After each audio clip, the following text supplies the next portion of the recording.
Et j'en profite de cette opportunité pour saluer toute la population congolaise qui nous suivent de partout. Et je salue aussi la communauté des renseignements. Il y a des gens qui sont nombreux dans les différents camps militaires. Il m'avait dit de vous dire que, de dire à Cédric Bachala que nous suivons l'émission Thermomètre de la République démocratique du Congo au niveau des camps de Fungula, camp Kokolo, les gens, les habitants de Bandalungwa, Barumbu, commune de Kinshasa, Lingouala et Kassavubu. En tout cas, une fois de plus, merci pour l'invitation. Je pense qu'on va réfléchir à la République démocratique du Congo. Et merci aussi à vous. Un bon boulot à vous et surtout que vous êtes très bien coiffé. Ah, merci beaucoup. Merci beaucoup pour les compliments. Je vous présente également Brown Nemongo. Il est indépendant, habitué de cette émission. Bonjour. Bonjour. C'est toujours un plaisir pour moi de me retrouver ici. Et c'est par considération énorme que vous avez envers moi que pratiquement je me retrouve et que tous les hommages doivent vous revenir. En tout cas, merci beaucoup. Merci beaucoup. J'espère qu'on prendra plaisir. En tout cas, merci. Merci. Je vous présente également Maître Emmanuel Kananga. Il est du Chrétien Sentinelle, de la plateforme Chrétien Sentinelle du Roi et communicateur de l'Union Sacrée. Bonjour. Bonjour, monsieur Cédric. Je suis ravi de votre invitation. Merci. Nous sommes là pour partager. Et je salue les co-débatteurs qui sont avec moi sur le plateau. Et je salue Madame Beya Katoka qui a souvent l'habitude de me suivre et de m'encourager. Okay. Donc, mes salutations à toute la population congolaise. Merci beaucoup et je l'ai dit tantôt, nous allons réfléchir autour de la levée du moratoire sur la peine de mort. C'est un sujet qui fait débat actuellement. Mais bien avant d'y arriver, je commence par les difficultés de transport. Aujourd'hui à Kinshasa, depuis il y a plus de 2 semaines que Transco a disparu de toutes les voies de la ville de Kinshasa. Vous allez remarquer que nous sommes en train d'assister à des difficultés de transport énormes. Et les prix du transport, ça varie selon les humeurs de chauffeurs. Laurent, quel constat avez-vous fait pendant ces semaines et quelles sont les difficultés que vous avez toujours rencontrées? En tout cas, premièrement, c'est très triste de voir les ministres sectoriels du transport parce que ça relève de ses attributions.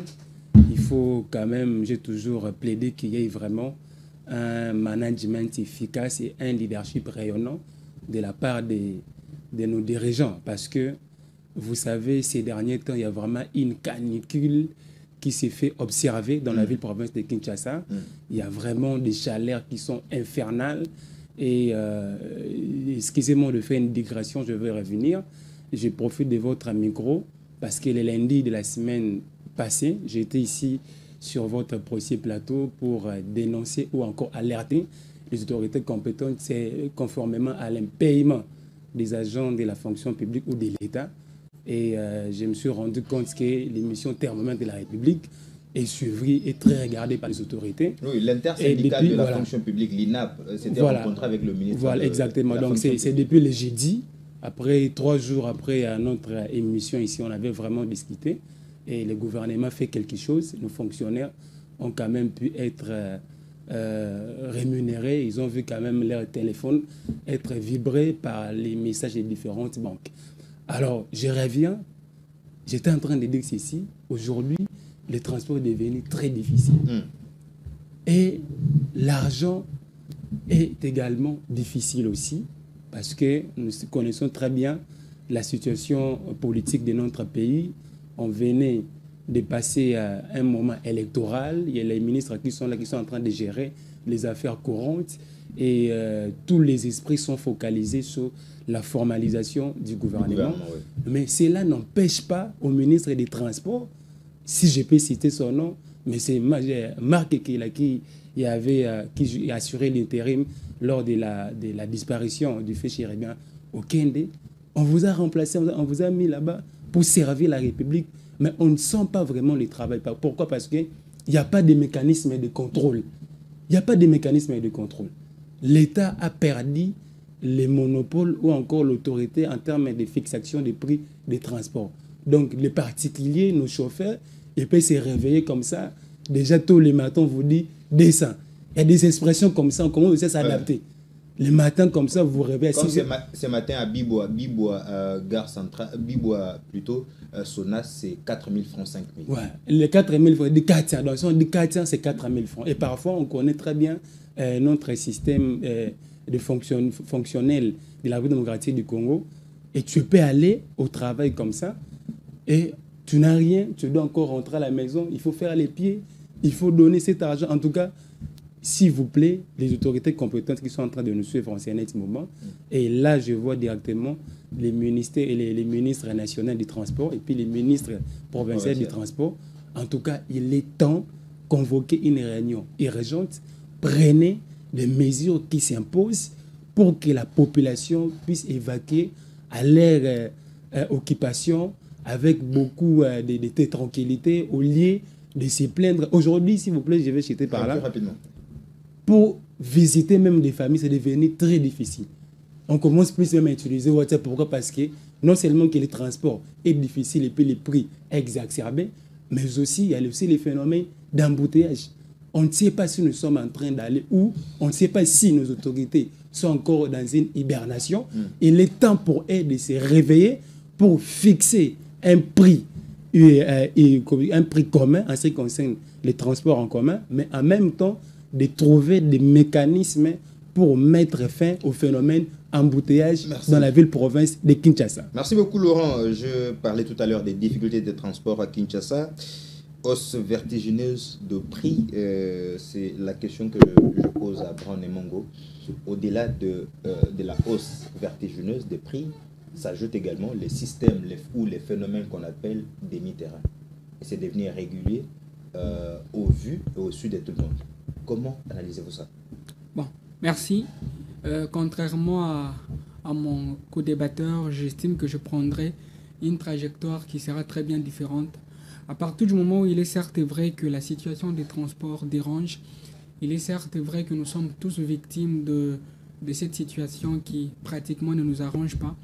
Mais à un moment, c'est à partir de là qu'on devrait comprendre que c'est important pour l'État aujourd'hui de prendre des mesures qui feront très mal afin que l'ordre puisse être remis en place. Parce que je suis des gens qui estiment que pour diriger un État, il faudra mettre une dose de dictature. Et c'est ce qu'on a besoin aujourd'hui. Je reviens sur un peu pratique de Transco. Effectivement, qu'on avait nos Transco, effectivement que le Transco constituait de bijoux pour nous, ce qui fait que cela devrait revenir à notre entière responsabilité de protéger nos bijoux qu'on a. Parce qu'il ne faut surtout pas voir la responsabilité de l'État partout. Étant donné que le Congolais est habitué pratiquement à toujours jeter la faute sur l'État. C'est-à-dire, comme je l'ai toujours dit, lorsqu'on ne se rassasie pas, c'est l'État qui est responsable. Lorsqu'on tombe malade, c'est l'État qui est responsable, oubliant que l'entretien aussi, c'est un peu très important. Aujourd'hui, on avait nos Transco qui étaient des bijoux pour nous. Qu'avons-nous fait de ces Transco? À part brûler, casser, mais c'était ça sur le plan pratique, c'est ce qui se faisait. Alors que... À un certain moment, la pratique n'était plus d'actualité. Quand même, les gens s'étaient plus habitués à ces phénomènes. Non, mais le problème n'est pas l'habitude à ces phénomènes, mais le plus grand problème, c'est ce qu'on vit sur terrain. Moi, je suis étudiant de l'UNIKIN et je sais de manière pratique ce que je suis en train de parler. Aujourd'hui, par exemple, à l'UNIKIN, nous avons les Transacadémia. Mais c'est le manque d'entretien qui fait en sorte que ces Transacadémia aujourd'hui puissent être dans un état qui n'est pas très bon. Et c'est aujourd'hui pour protéger, pour prendre soin de Transco, pour prendre soin de Transacadémia, il faudra toujours qu'on attende que l'État puisse le faire. Non. Et ça, le problème est alors à quel niveau? Problème de gestionnaire, problème des utilisateurs ou bien problème peut-être des consommateurs? Voilà pourquoi je dis que la responsabilité est partagée. La responsabilité est partagée entre le gestionnaire dans un premier temps et les utilisateurs. Mais la majeure responsabilité revient aux utilisateurs, étant donné que c'est aux utilisateurs pratiquement de prendre des mesures idoines, des mesures très correctes pour que l'utilisation puisse s'est déroulé dans de très bonnes conditions. Donc, outre le fait que l'État devrait mettre une dose de dictature, mais aussi les utilisateurs devraient bien prendre soin de ces transports et considérer comme les leurs. Parce qu'aujourd'hui, je crois que lorsque nous sommes confrontés à ces problèmes, ce n'est pas le ministre des Transports qui est confronté à ce problème, puisque j'estime qu'il roule carrosse ou qu'il a pratiquement de nombreuses voitures. Mais c'est nous, utilisateurs, qui sommes victimes de cette situation. Bien que ça fait mal, mais j'espère que c'est important aussi pour nous permettre de préserver les acquis qu'on a. Donc, merci. ça. Merci beaucoup, estimé Brown. Je donne la parole à Maître Emmanuel Kananga. Toujours sur le même phénomène, difficulté des transports. Mais tout à l'heure, j'ai suivi Brown qui parle de la gestion des bus Transco qui a causé problème. On se rend compte comme si, depuis l'arrivée du nouveau patron de transport, en tout cas, tout ne semble pas marcher. Parce qu'aujourd'hui, il n'y a plus de bus Transco sur la voie publique. Et nous sommes confrontés à prendre des motos avec tout ce qu'il y a comme prix, comme risque également.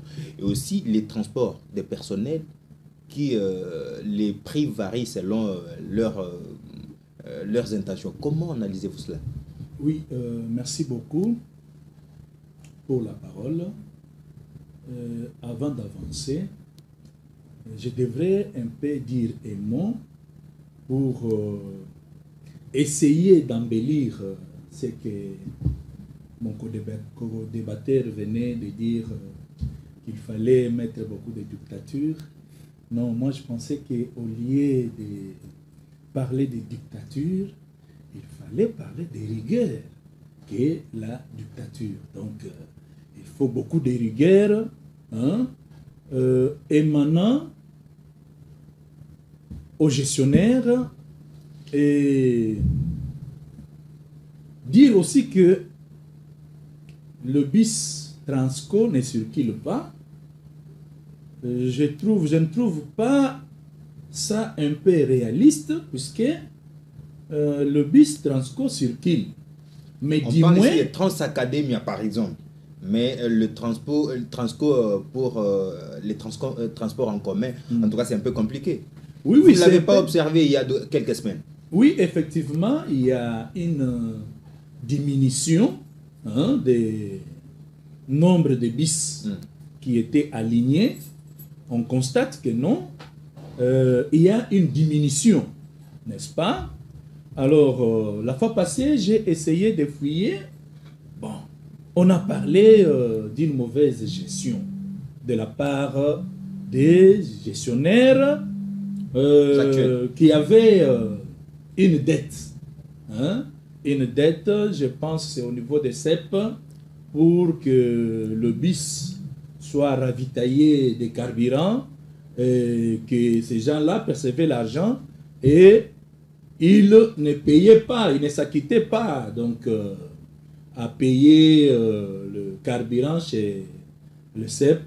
Maître Emmanuel, comment expliquer les bus de l'État qui fonctionnent normalement, ils perçoivent de l'argent et on ne parvient pas à s'acquitter d'une dette pareille? Bon, ça pose un problème. Là, il y a un problème où il faut poser maintenant des questions aux gestionnaires pour qu'ils puissent éclairer un peu la lanterne dans cette situation et nous dire qu'est-ce qui se passe, c'est quoi justement. Alors je pense que non, c'est eux qui sont mieux placés pour éclairer la lanterne de notre peuple, hein, de nos populations, allais-je dire.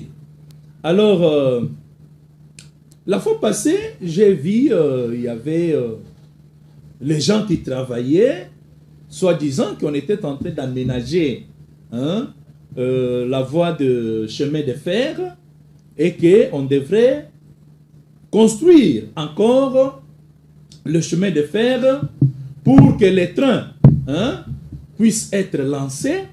Moi, j'avais beaucoup encouragé.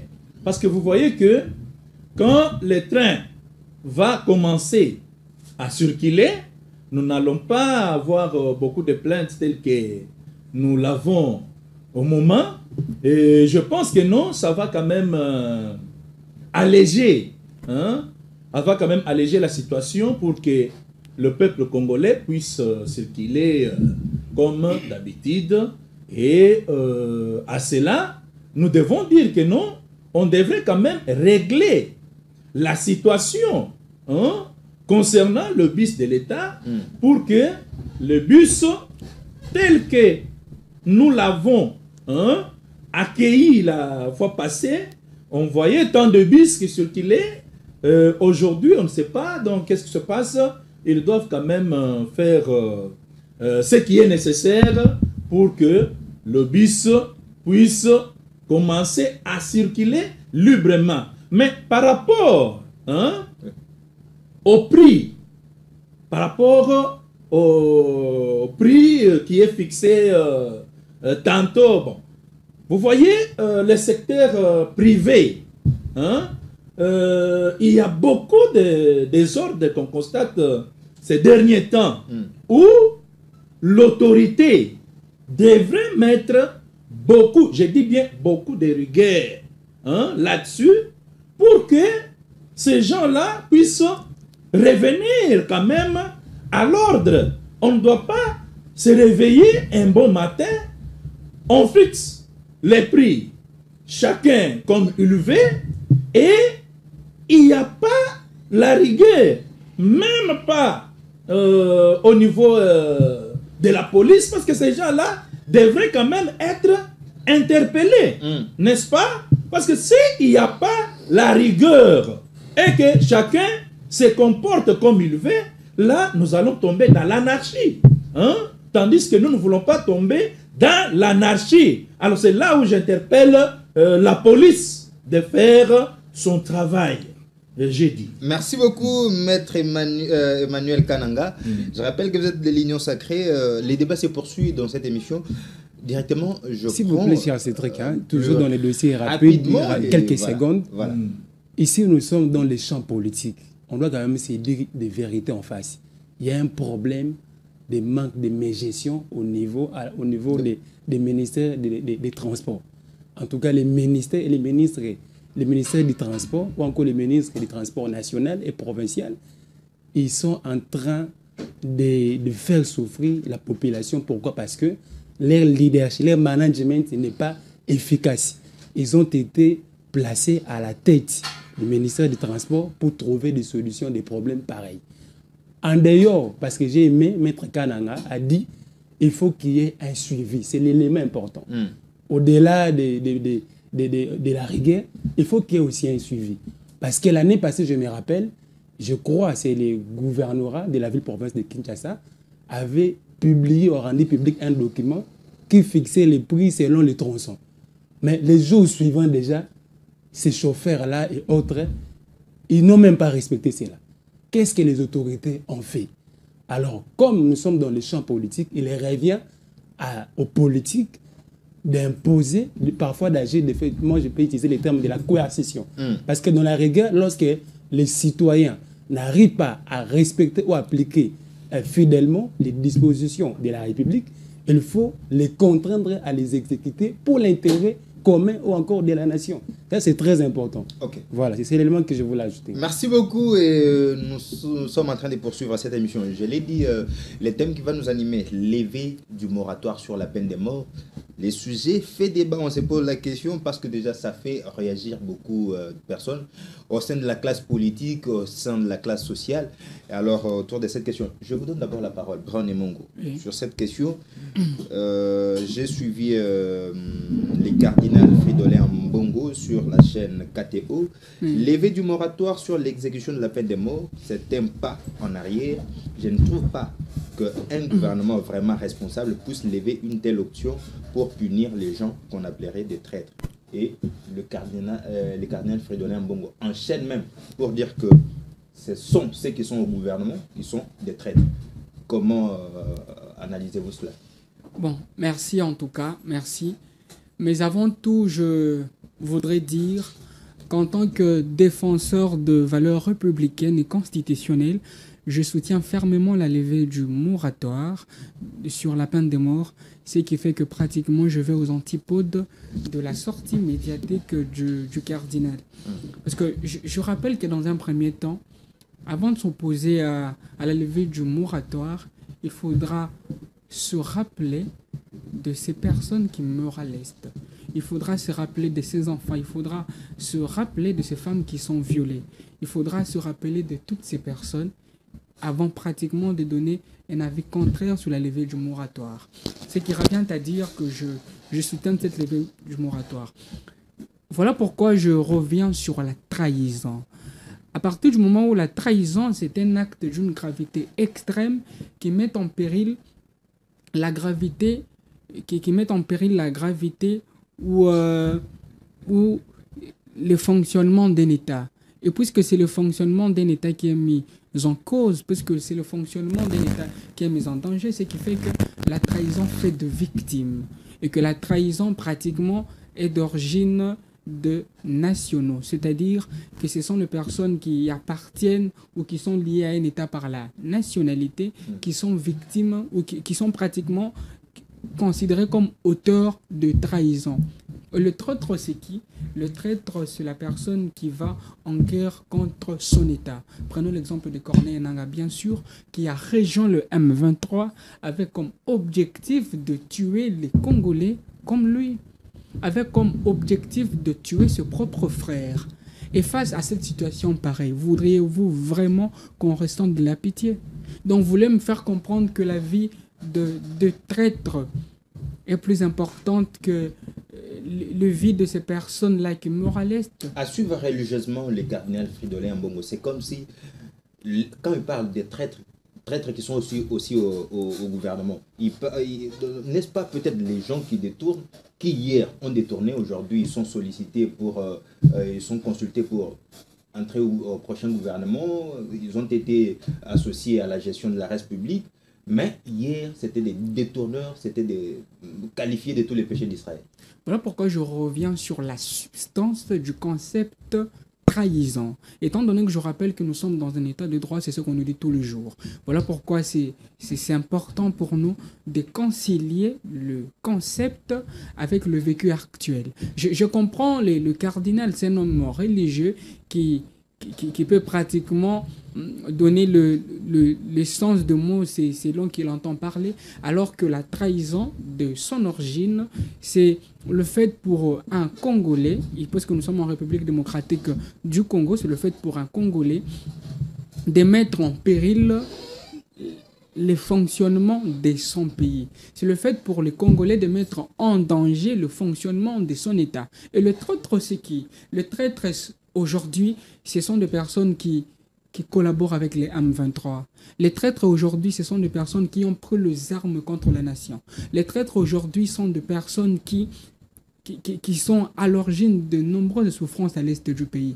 Même vous, voudriez-vous vraiment qu'on ressente de la pitié face à des personnes qui ne ressentent pas de la pitié vis-à-vis de vie de leurs propres frères? Mais regardez ces enfants qui sont maltraités. Regardez ces dames aujourd'hui qui sont violées. Regardez ces personnes qui meurent à l'Est.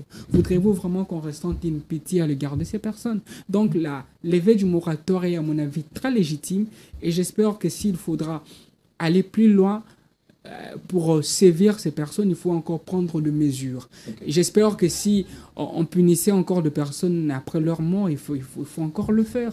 Parce que ce sont des personnes qui ne méritent pas la vie, ce sont des personnes qui ne méritent pas survivre, ce qui fait que le cardinal, bien sûr, pour qui j'ai beaucoup d'estime, a tort. Il a vraiment tort. Merci beaucoup, estimé Brown. Je vous présente quelqu'un qui vient à peine de nous rejoindre sur ces plateaux. Il s'appelle Marius Moubalama. Il est proche de Denis Mukwege. Estimé Marius, bonjour. Bonjour, messieurs les journalistes.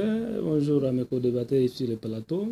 Mes excuses et bonjour pour nos téléspectateurs qui nous suivent à la maison. Merci. Je m'excuse pour ce retard que j'ai acquis. Okay. Cela n'est pas dit à moi, c'est dit aux conditions dans lesquelles le gouvernement en place, particulièrement l'autorité de la ville, nous a mis.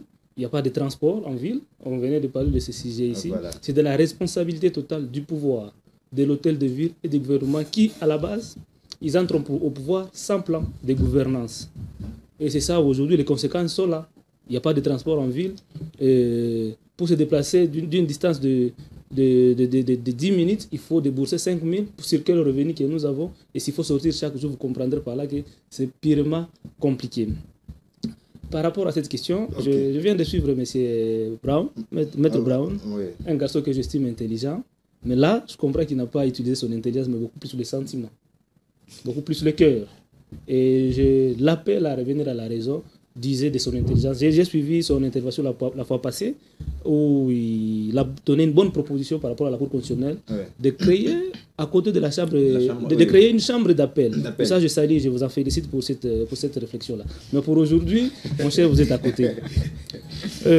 Vous savez, monsieur le journaliste, la levée de ces moratoires-là sur l'exécution de la peine de mort est inconstitutionnelle. Comment expliquer? C'est inconstitutionnel et ça viole les articles 16 de la Constitution et l'article 61. Aucune loi, aucune décision, n'est-ce pas? Aucune ordonnance du chef de l'État ne peut passer, ok, si elle n'est pas conforme à la Constitution. Ok? Si elle n'est pas conforme à la Constitution. Or, la Constitution, dans ses articles, l'article 16, ça consacre la sacralité de la vie. Et l'article 61 va encore plus loin, si j'ai une bonne mémoire. Et ça va encore plus loin. C'est-à-dire, même pendant l'état de siège, pendant l'état de guerre, personne n'a le droit d'ôter la vie à quelqu'un. La vie humaine reste sacrée. Et personne n'a le droit d'ôter la vie à quelqu'un d'autre. C'est ça, nos textes. Et au-delà de nos textes, la République démocratique du Congo a ratifié, n'est-ce pas, des chartes internationales qui aussi abrogent d'une manière ou d'une autre la peine de mort. Ok? Le chef de l'État l'a si bien dit dans son débriefing passé. Il a dit que notre justice était malade. L'administration était foutue et chaotique. Maintenant, imaginez-vous une administration malade comme ça. Et vous lui donnez le pouvoir de légaliser la mort. Cette justice qui rend des décisions incohérentes par moment. On donne raison à celui qui n'en a pas, on donne tort à celui qui a raison. Et à cette justice-là, vous donnez encore le pouvoir de décider sur la vie des hommes, déjà. Et là, c'est la vie des innocents. Parce qu'à Makala, aujourd'hui, si vous allez à Makala, vous allez trouver des innocents qui sont en prison. Imaginez-vous, si c'est un dossier donc, qui nécessite nécessairement la condamnation des morts. Des innocents seront victimes. Il y a la peine à perpétuité. Il y a la peine à perpétuité qu'il faut appliquer. Je reviens sur le combat du docteur Denis Mukwege. Je suis encore là. Denis Mukwege dira des années, il a porté ce qu'on appelle les rapports mapping. Après les analyses de ces rapports mapping-là, le docteur Denis Mukwege propose la création du tribunal pénal international pour la RDC. À l'image presque du tribunal pénal international pour le Rwanda. Je vous rappelle que le tribunal pénal international pour le Rwanda a été créé après le génocide de 1984. Et jusqu'aujourd'hui, 30 ans après, ce tribunal-là est toujours d'actualité. Et tous ceux qui ont participé au génocide de cette époque-là continuent à être traqués aujourd'hui et jetés en prison. Ils sont à Arusha, condamnés à perpétuité, s'il vous plaît. Et le plaidoyer que le docteur Mukwege a toujours mené sur le plan international et national, lui, il n'a pas le pouvoir politique de mettre ses propositions en œuvre. C'est le pouvoir en place qui peut maintenant mener des lobbying afin que ce tribunal-là soit mis en place pour traquer tous les criminels. Parce qu'aujourd'hui, comme se le disent, c'est devenu comme pour certains Congolais une bonne aventure de se rebeller contre le pouvoir et aller en rébellion. Et ils savent qu'une fois en rébellion, ils rentreront pendant la négociation et avoir des postes ministériels et ceux qui étaient dans l'armée, de devenir des majors, des généraux, donc à occuper des postes de haut niveau. Non. Si ceux qui ont participé déjà dans des mouvements de rébellion, s'ils étaient déjà à la base, poursuivis et condamnés, on n'en serait pas arrivé aujourd'hui là-bas. Et tous ceux qui ont, ça pour l'information, tous ceux qui ont participé, la majorité en tout cas, dans la rébellion, il y a quelques années passées, ils sont aujourd'hui tous dans l'Union sacrée. Et je me dis, est-ce que l'Union sacrée n'est pas en train de protéger ceux qui ont participé, des Congolais, parce que dans la rébellion, il y a eu des Congolais et des étrangers. Les Congolais qui ont participé dans le massacre, dans le crime, dans des rébellions, qui sont dans l'Union sacrée, ne serait-il pas protégé par le pouvoir en place? J'ai toujours parlé, et Dr Mukwege a parlé de l'impunité. On doit toujours commencer par combattre l'impunité pour remettre le pays, pour que l'état de droit soit effectif. Mais là, mettons nos sentiments à côté, mettons le fanatisme à côté, les populistes, parce que ça, c'est une décision populiste, comme c'est le cas de la gratuité de l'école, de l'enseignement et tout. Merci et c'est ça ce qui tire vers le bas notre pays. On ne sait pas, c'est parce que toutes les décisions que nous prenons, ce sont des décisions populistes. Merci beaucoup, estimé Marius Moubalama. Je rappelle que vous êtes proche de Denis Mukwege. Je reviens. Avant de prendre Laurent Tounina, je prends d'abord Maître Emmanuel Kananga. Cette fois-ci, c'est avec la réaction du professeur Raphaël Nabirungu. Je cite, « La peine de mort, châtiment absolu, ne devrait pas être retenue par une justice aussi relative que celle des hommes, et encore moins par une justice aussi malade que la nôtre, avec son potentiel d'erreur judiciaire, des règlements de comptes, et des désacralisations de la vie. » Je crois que c'est ce que Marius vient de dire tout à l'heure. Quelle est votre réaction? Premièrement, je salue Maître Nyadirungu Mwenasonga, à qui j'ai eu à participer à l'époque dans un grand procès Kamwena Nsapou. Nous étions opposés dans ce procès-là. Je crois que le professeur Nyadirungu et mon co-débatteur Marius Moubalama, ils sont en train de tourner dans ce qu'on appelle l'amalgame. L'amalgame, c'est-à-dire quoi? Quand il a évoqué l'article de la Constitution qui stipule que... L'article 16. Non, ce qu'il venait de dire, oui, 61. Je pense, qui dit que non, personne n'a le droit d'ôter la vie à une autre personne. Mais maintenant, la Constitution est telle qu'il venait de le dire. Mais maintenant, la personne qui va ôter la vie, est-ce qu'il se rend compte de cette disposition constitutionnelle? Non. Non. N'est-ce pas? Mais lui, pour lui, il trouve que non. Ôter la vie d'une personne, c'est un acte agréable. Hein? Tel que vous venez de dire, les professeurs Nabirungu et mon frère Marius. Là, vous parlez pour les gens qui rejoignent peut-être les rebelles. Mais j'en arrive. C'est qui tue, par exemple. J'en arrive. Vous savez, dans notre pays, la peine de mort n'est pas encore ôtée. Existe bel et bien. N'est-ce pas? Mais à un certain moment, parce que quand on crée, donc on élabore une loi, on doit tenir compte du temps. Hein? Donc, cette loi doit être adaptée dans le temps et dans l'espace. N'est-ce pas? Alors, au moment où je vous parle, l'intégrité territoriale de la République démocratique du Congo est menacée, n'est-ce pas? On cherche à effacer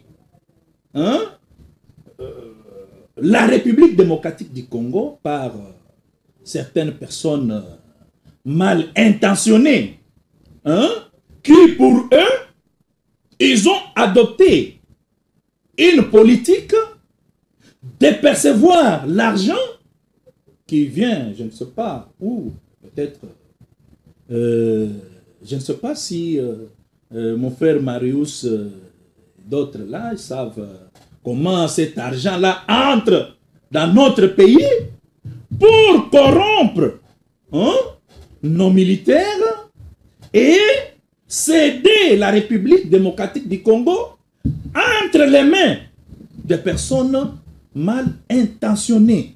Alors, c'est ainsi que, comme je venais de vous dire que non, une loi doit être adaptée dans le temps et dans l'espèce. Maître Emmanuel, la question que je voulais vous poser beaucoup plus, c'est que aussi longtemps que le chef de l'État lui-même reconnaît que notre justice est malade, ne pensez-vous pas que cela va amener à des règlements de comptes? Écoutez, il y a ceci.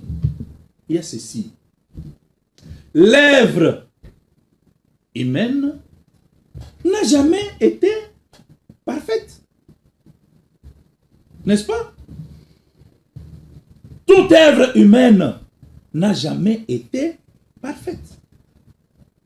C'est partout, dans tous les domaines. Si vous allez chez le pasteur, vous allez trouver les vrais pasteurs sont là et les faux pasteurs sont à côté. Si vous venez dans votre métier en tant que journaliste, vous trouverez les vrais et les faux. Donc, c'est une loi de la nature.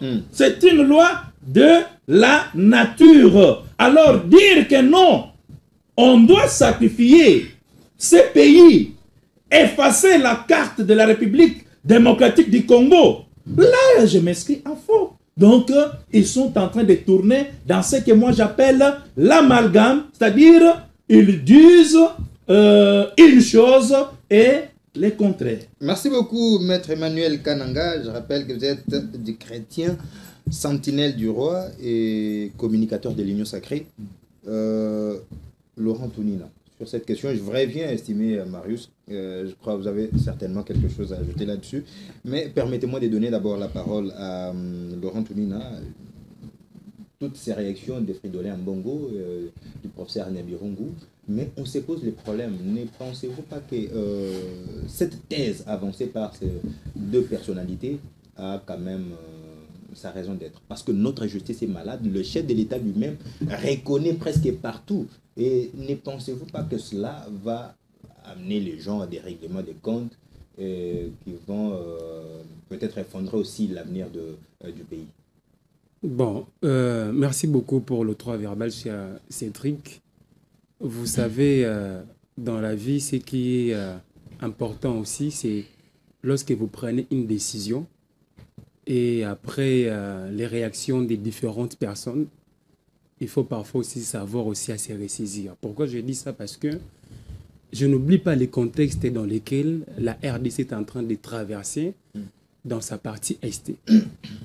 Et si vous regardez très bien les tableaux géopolitiques de notre pays, vous allez comprendre que le Rwanda aujourd'hui est présenté ou encore considéré, perçu par le monde occidental comme étant un pays victime et puis qui doit bénéficier de la compassion suite au génocide que nous connaissons très bien, rwandais, entre guillemets.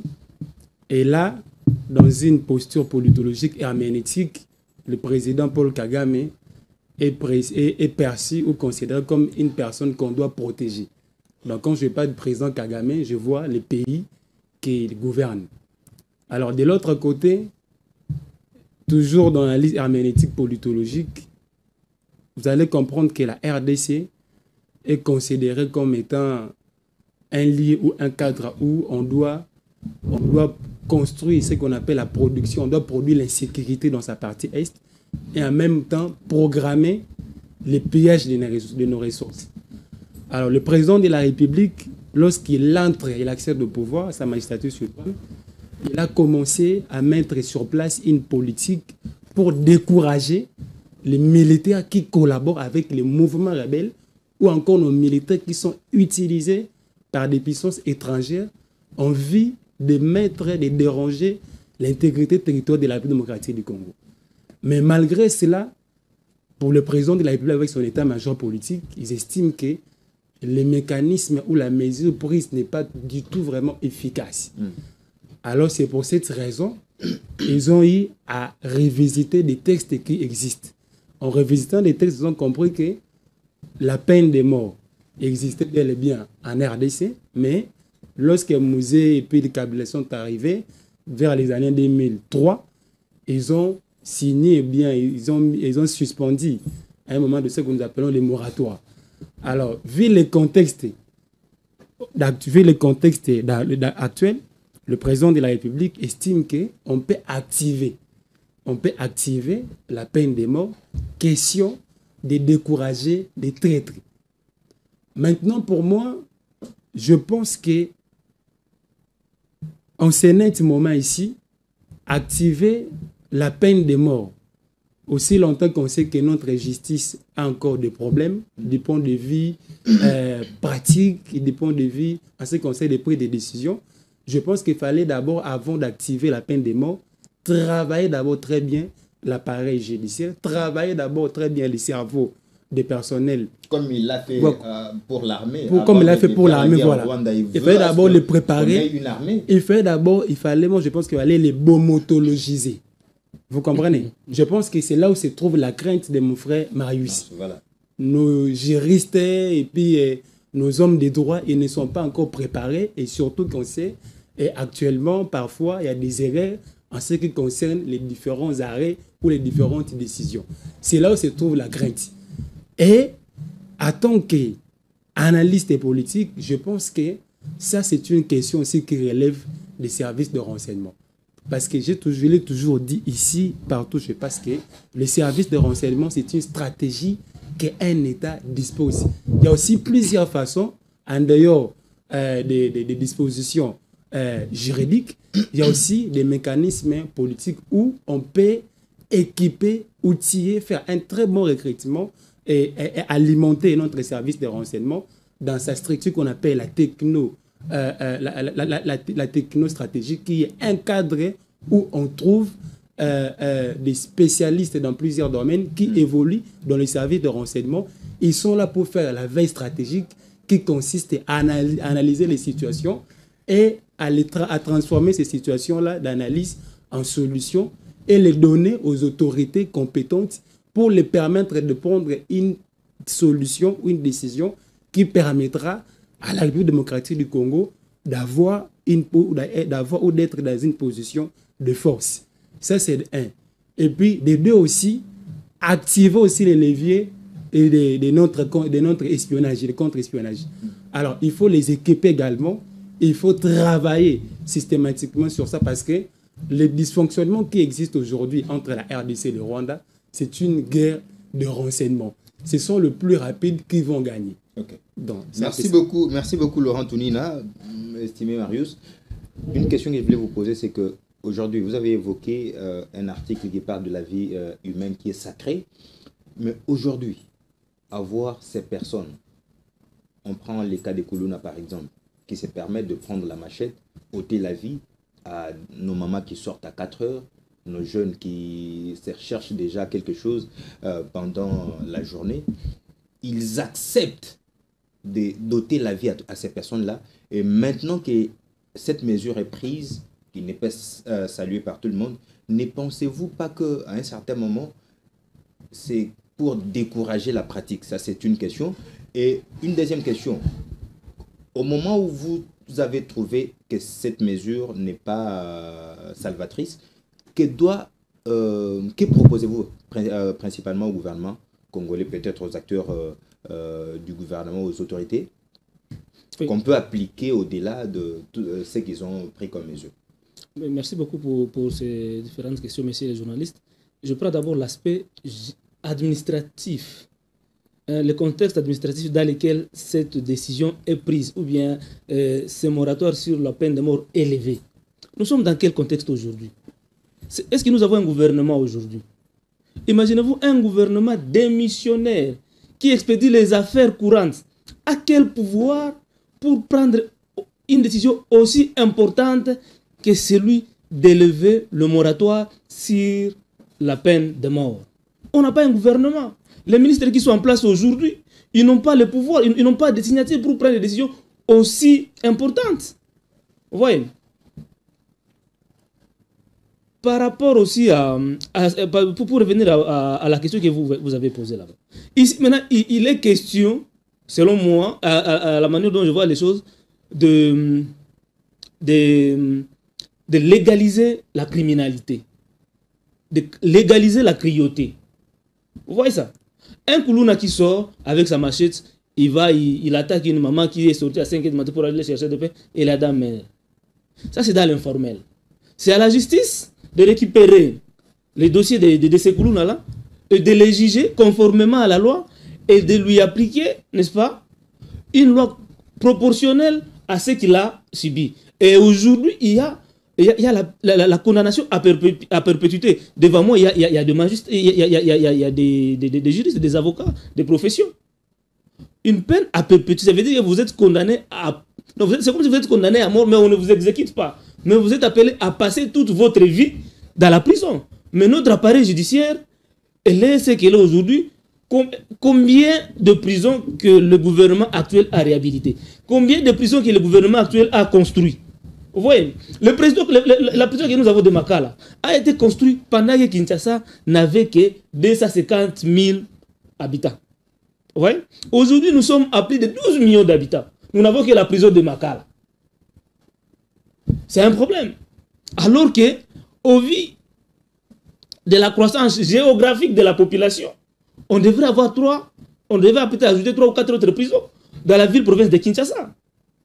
Donc, messieurs, nous avons de bonnes lois. Ils sont là, je peux vous dire. Les textes sont là. Les condamnations relatives à toute forme d'infraction sont là. C'est question de les exécuter. L'impunité. Que diriez-vous, messieurs les journalistes, pour faire référence à ce qu'a dit le cardinal Ambongo, de Koulouna à cravate, de ceux qui détournent des millions de l'argent? Ce sont des criminels aussi, au même titre que ceux qui tuent les Congolais. Ils sont des criminels. On les appelle des criminels économiques. Qu'est-ce qu'on fait d'eux? Qui sont à cravate, ils sont dans des gouvernements, ils sont dans des bureaux climatisés à Kinshasa et dans nos provinces. Qu'est-ce qu'on fait d'eux? L'injustice. C'est ce qui n'aide pas le pays à avancer, à développer. Il faut revoir, pas revoir le système juridique, mais revoir les hommes qui travaillent dans cet appareil judiciaire-là. Vous voyez, nous avons des juristes, des jeunes juristes comme Baron, qui ont de la matière fraîche et qui, s'ils entraient dans le système à bas âge comme ça, ils seront conscients de leur travail et ils ne seront pas susceptibles. S'ils sont aussi formés et préparés. Parce que beaucoup d'étudiants aujourd'hui en droit, ils fouillent les cours de tigre et de théologie professionnelle.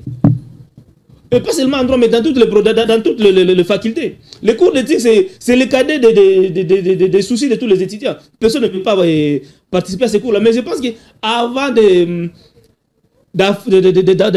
d'embrasser la carrière de magistrat, on devrait passer au moins 2 ans d'études d'éthique de la profession pour comprendre comment fonctionne l'appareil judiciaire et quelle éthique, quel comportement il faut avoir. C'est l'homme d'abord qu'il faut chercher donc il faut chercher à travailler sur la mentalité de l'homme qui travaille dans cet appareil judiciaire-là, mais aussi, je cite là-dessus, de le mettre,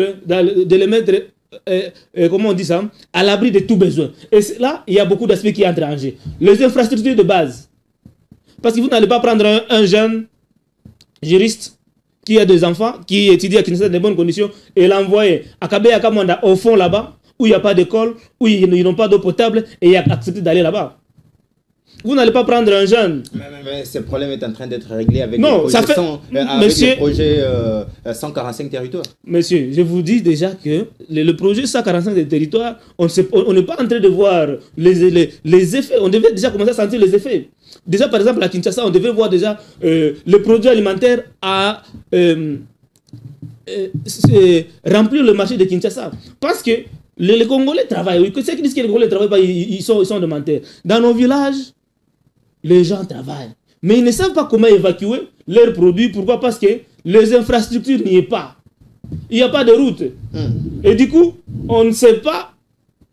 Donc, pour dire que ceux qui disent que non, le 145 territoires, le travail est en train d'être fait, c'est faux parce que on ne sait pas en train de voir les hôpitaux construits, on n'est pas en train de voir des routes construites, on n'est pas en train de voir des écoles. Les petites images qu'on est en train de nous montrer ne sont pas à la hauteur ou à la dimension de la République démocratique du Congo. Ok, merci beaucoup, estimé Marius. Maître Emmanuel Kananga, je prends votre réaction enfin. On prend le travail qui est en train d'être, qui va recommencer aujourd'hui. Je ne sais pas si le secrétaire général, informateur désigné par le chef de l'État, a déjà commencé. Il était rendu public un document officiel. À partir de ce lundi 18 mars, l'informateur Augustin Gabouya reçoit les représentants des partis et regroupements politiques formellement identifiés pour des échanges en vue de formaliser son rapport à déposer au président de la République. Votre réaction par rapport aux propos de Marius Moubalama, et puis on prend les derniers sujets. Non, non, vous savez, j'ai eu à partager beaucoup avec M. Marius. C'est un parleur, hein? Oh là là. Du moins, cette fois-ci, Oh là là. vous avez constaté comment il a eu beaucoup de difficultés pour vous répondre, hein, par rapport à la question que vous lui avez posée. Que non, un Koulouna qui ôte la vie à qu'est-ce qu'on doit faire de lui? N'est-ce pas?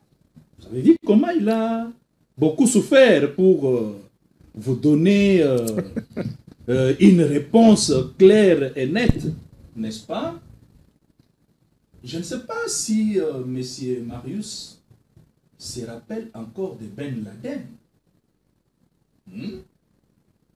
La fin de Ben Laden. C'était dans quel pays? Au Pakistan. Hein? Au Pakistan. Et qui avait mis la main sur lui? L'objectif était de le capturer vivant. Ah. Ça, il faut signaler. L'objectif, la mission n'était pas de l'exécuter ou bien de l'exterminer. C'est moi qui L'objectif était de le capturer moi. vivant, mais tellement qu'il a C'est moi. opposé la résistance et le Marines qui sont... Merci beaucoup. Écoutez, la fin de Ben Laden a été tué. Dire que nos missions étaient ceci, tout ça et tout ça, ça ce sont des prétextes. N'est-ce pas? Ce sont des prétextes. Parce que si ils avaient aménagé tous les moyens, Ben Laden, et d'ailleurs, je peux vous informer qu'il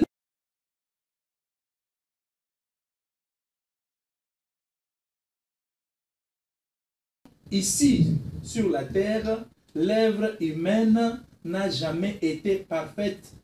Retenez ça. Écoutez, est-ce que le cardinal Ambongo est très saint plus que Dieu? Parce que Dieu lui-même dit à celui qui tue par l'épée, il mourra par quoi? Par l'épée. Mais comment? Ça, c'est dans l'Ancien Testament, monsieur. Écoutez, Ça, c'est dans l'Ancien Testament. Il y écoutez, a maintenant le Nouveau Testament, il ne faut pas faire l'amalgame. Là, je suis très mieux. Jésus dit, je ne suis pas venu pour Abolir. N'est-ce pas? Là, c'est Jésus qui dit. Alors, ne pensez pas que non, vous pouvez faire du n'importe quoi. Aujourd'hui, vous allez abattre, ôter la vie à quelqu'un. À votre tour, on doit maintenant vous dire que non, vous restez là-bas, vivre éternellement. Non, non. Et un aspect que j'allais terminer Voilà. pour vous dire que non, avant d'appliquer la peine, quelqu'un doit passer par devant le tribunal. Il doit être jugé, n'est-ce pas? Et d'ailleurs, je vous informe que dans des cas pareils, même le ministère public, si quelqu'un est condamné à mort, même le ministère public va aller en appel, n'est-ce pas? Dès qu'on va consommer l'appel, il va aller même aux cassations, à la dernière instance qui est cassation, n'est-ce pas? Et tout ça, c'est pour vérifier, voir est-ce que vous allez les subir. C'est ce que tu as semé que tu vas récolter. Merci beaucoup, Maître Emmanuel. Plus rapidement, comme ça, parce qu'il nous reste un peu de minutes. Déjà, l'informateur désigné recommence son travail aujourd'hui pour finaliser. Et puis, nous sommes dans l'attente du gouvernement, vous le savez. Il y a autant de difficultés que rencontrent les Congolais auxquelles nous sommes tous focus à la sortie du gouvernement. Tous nous attendons. Aujourd'hui, le travail reprend. Mais à un certain moment, on se rend compte comme si c'était une nomination à la va-vite. Et pourtant, les moments du travail n'étaient pas encore arrivés. Non, premièrement, je salue le travail qu'Abba, l'informateur Augustin Kabouya. Vous savez, on a mis la charrie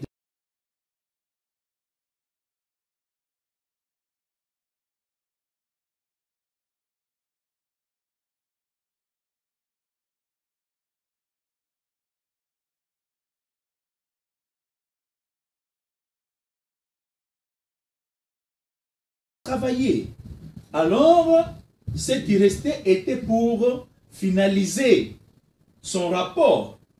Alors, il devrait finaliser ça qu'avec, on appelle quoi, avec la décision finale de la Cour constitutionnelle. Alors, aujourd'hui, que la Cour constitutionnelle venait de terminer, n'est-ce pas, son travail, là, l'informateur va maintenant adapter son travail avec la décision finale du Cour constitutionnel pour maintenant présenter un rapport final au chef de l'État et le chef de l'État va nommer. Et si on disait que non, il devrait attendre. Moi, je pense que non. Ça allait être un travail énorme pour lui. N'est-ce pas? Ça allait être un travail énorme pour lui. Mais au moment où je vous parle, je vous dis que non. Donc, d'ici peu là, il va terminer son travail et il va donner le rapport final au chef de l'État et les gouvernements nouveaux, n'est-ce pas, sera mis en place et le pays va maintenant décoller. Merci beaucoup, Maître Emmanuel Kananga. Oui. Brown et Mongo, la même question. Le travail reprend aujourd'hui, mais à un certain moment, les Congolais sont de voir le tout premier gouvernement du deuxième quinquennat de Félix Tshisekedi. En tout cas, au regard de tout ce qu'on a comme situation sociale, situation économique, situation sécuritaire, moi je voudrais vous poser une question tout à fait particulière, c'est que votre attente face au prochain gouvernement. Merci. Je ne reviendrai plus sur le travail énorme que réalise le SIG Augustin Kabouya, mais je reviendrai plutôt sur le défi. Et qu'en face de vous, vous avez un jeune, ce qui fait qu'on fera un plaidoyer en ce sens. Parce qu'aujourd'hui, il est évident que la jeunesse congolaise est pleine de potentiel, la jeunesse congolaise est pleine de créativité, la jeunesse congolaise est pleine d'énergie. Mais les jeunes Congolais se retrouvent à un avenir obscur en raison pratiquement du manque d'opportunités d'emploi, ce qui fait que beaucoup de jeunes diplômés aujourd'hui se retrouvent sans travail. Et en tant que jeune, vous allez vous rendre compte que les jeunes sont fatigués de jeux de hasard. Entre autres, il y a Paris Foot, Winner, Dingue Sport. Et tout ce que les jeunes veulent, c'est que leur diplôme soit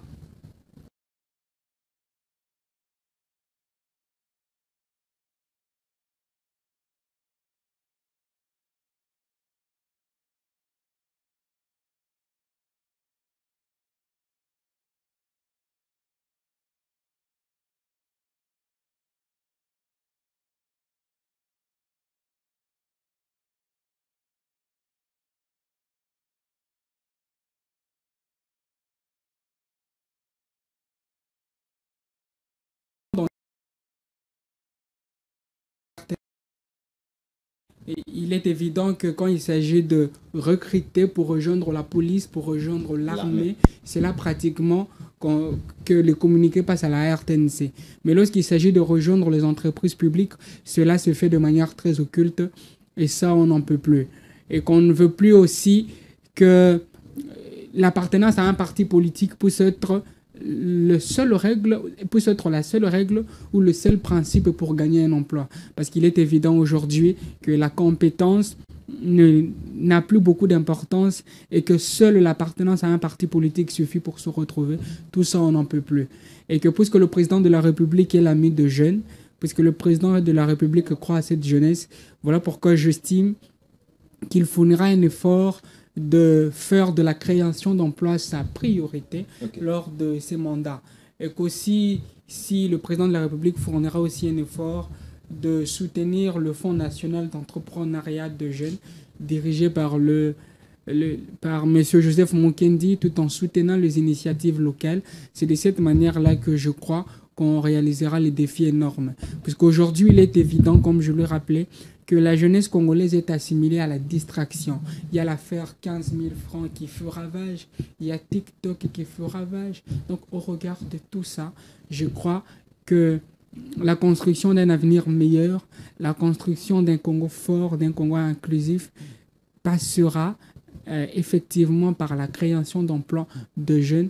C'est de cette manière-là que les jeunes ne vont plus envier le parti politique. C'est de cette manière-là que tous les jeunes ne vont plus être obsédés à être député national. Parce qu'aujourd'hui, si les jeunes veulent devenir député national, c'est parce qu'effectivement, ils estiment que c'est le seul endroit où on peut se retrouver facilement.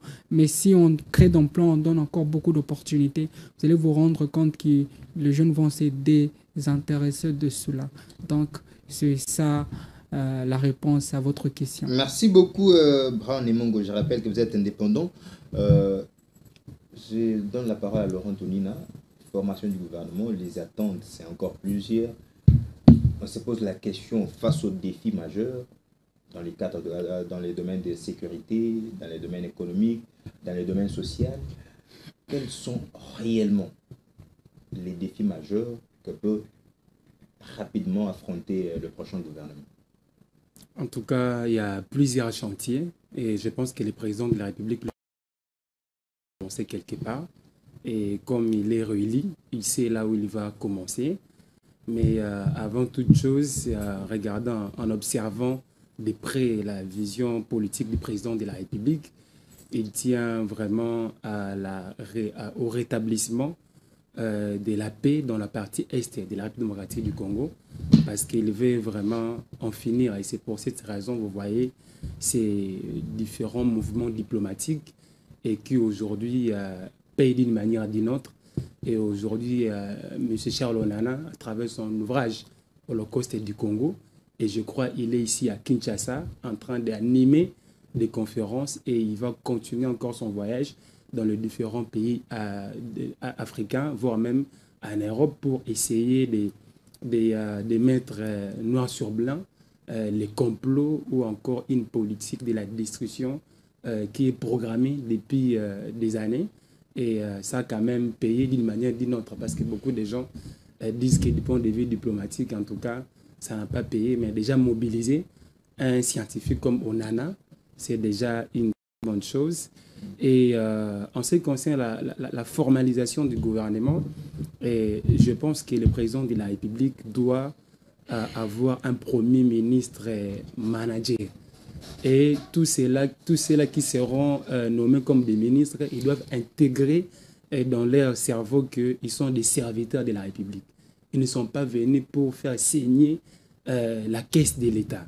Parce que si on tient toujours compte aussi des nominations selon les différents partis politiques, c'est ce qui tue les pays, et ça a tué les pays pendant les différents mandats de Joseph Kabila. Et lorsque le président de la République Tshisekedi est arrivé, il y a eu ces systèmes-là qui continuent, et je pense que c'est le moment de stopper ces systèmes-là. Ils ont beaucoup travaillé avec des partis politiques qui manipulent des jeunes.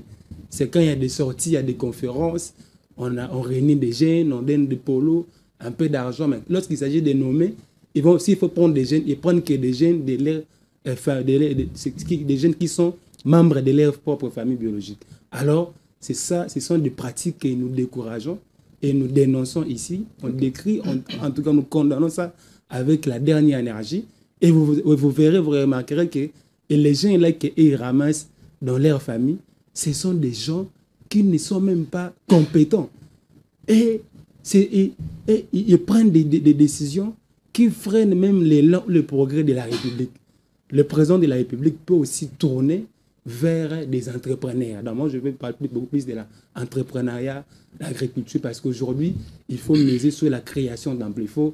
Il faut assister les jeunes, il faut les encourager, il faut les accompagner, il faut les mettre dans des conditions qu'il faut. Et je pense qu'ici, le président de la République tenait compte de tous ces paramètres ici, on va quand même sentir un soulagement. Et puis voilà, donc c'est un peu ce que moi je voulais dire. Merci beaucoup Laurent. Je rappelle que vous êtes analyste politique. J'ai fini avec Marius Mobalama, proche de Denis Mukwege. Avec vous, une question qui cadre avec la sécurité de notre pays. J'ai toujours posé cette question à tous les communicateurs de partis de l'opposition pour demander si, et seulement si, leurs leaders ne peuvent pas, à un certain moment, pour privilégier le public, se mettre ensemble avec les dirigeants actuels, réfléchir autour d'un sujet aussi important comme ces sujets sécuritaires. Parce que moi, je pense que l'unité des acteurs politiques aujourd'hui, c'est une réponse farouche à l'insécurité, aux menaces, aux atrocités dans l'Est du pays. Merci beaucoup. Permettez-moi d'abord de revenir sur ce qu'a dit plus rapidement Maître Kananga. Je voudrais rappeler ici que le moratoire sur la peine de mort n'est pas synonyme d'amnistie. Mais au moins, on a suspendu la peine de mort dans le temps. Mais au moins, les infractions restent.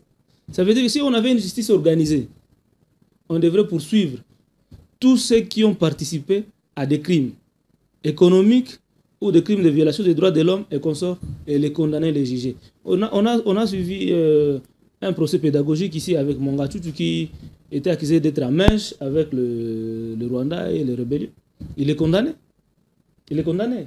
Et c'est à ça qu'on attend la justice, de faire son travail dans de bonnes conditions et nous présenter des jugements avec motivation. Nous allons encourager, nous allons saluer. Ouais. Mais également, par rapport à la question que vous avez posée pour laisser le travail de l'honorable Augustin Kabouya, monsieur le journaliste, rassurez-vous que l'UDPS ne va jamais cesser de nous surprendre dans son amateurisme politique et dans son manque de tactique dans la gestion de la chose publique. Augustin Kabouya a été nommé par le chef de l'État comme un formateur. En tant que formateur, il a pour rôle d'identifier la majorité au sein de l'Assemblée nationale. Et vu sa responsabilité, il est appelé à des réserves dans des déclarations politiques. Il fait une déclaration. Ça c'est très grave, ça je souligne, est majoritaire à l'Assemblée nationale et de surcroît, il doit avoir la primature. La primature revient de droit à l'UDPS. Je m'inscris en faux. L'UDPS n'est pas majoritaire à l'Assemblée nationale. Qu'est-ce qu'on appelle majorité? Il faut parler peut-être de cette notion-là pour faire comprendre aux uns et aux autres. Il y a deux types de majorité. Il y a la majorité relative et la majorité absolue. La majorité relative, vous avez dit que vous êtes majorité, comme on doit avoir 500 députés. On a 250 députés plus 1. C'est ça la majorité relative. Et la majorité absolue, ça veut dire que vous êtes au-delà de 250 députés nationaux. L'UDPS a combien de députés? S'il faut parler de la majorité, c'est l'union sacrée qui est majoritaire à l'Assemblée nationale et non pas l'UDPS. Et dire que la primature revient de droit à l'UDPS parce qu'il est majoritaire, c'est de la fausseté. Ok, on passe directement à la question. C'est de la contre-vérité. Oui, par rapport à l'intérêt national du pays aujourd'hui. Le chef de l'État, pendant sa campagne, il a parlé de l'unité, de la sécurité et de la prospérité. Unité, sécurité et prospérité. Mais durant les 5 mandats passés, il n'a pas planté les jalons pour que la sécurité, l'unité et la prospérité soient effectives aujourd'hui. C'est comme si c'est son premier mandat. Les 5 mandats passés, rien n'a été fait.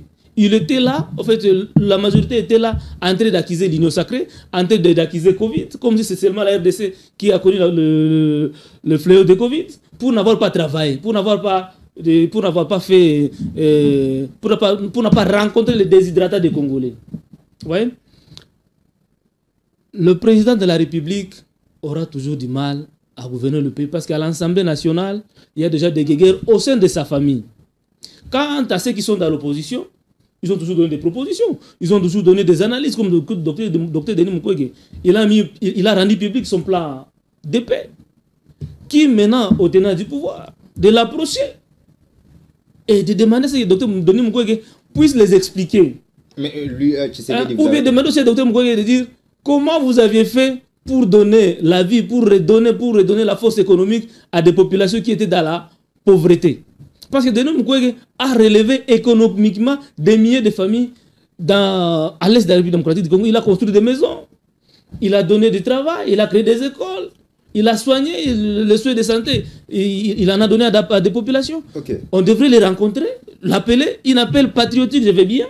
Pas une appel politique comme on l'avait constaté à l'époque des consultations nationales. Les chefs d'État avaient rencontré des forces politiques et sociales et politiques. Ça c'était purement politique. Maintenant, une rencontre patriotique entre les chefs de l'État, Dr Denis Mukwege, comme ça, Denis Mukwege donne de l'intelligence, il donne de stratégie. Il a travaillé sur le prix Nobel, sur le tribunal pénal international pour le Congo. Il porte les rapports mapping, il connaît les rouages, il peut donner des stratégies. Je vous donne l'exemple des réflexions de Denis Mukwege. Je cite par là le FONAREV, qui est aujourd'hui une institution de la République démocratique du Congo. C'est les idées que Mukwege avait données. Et aujourd'hui, le pouvoir en a pris du bon côté et il a instauré ça en institution. Et ça, c'est bien, j'applaudis. Ça veut dire que les idées sont beaucoup autour de Denis Mukwege et qui peut en donner. C'est cela sans frais. Merci beaucoup. C'est un patriote, c'est un Congolais qui travaille pour la nation et qui réfléchit pour la nation. Proche de Denis Mukwege.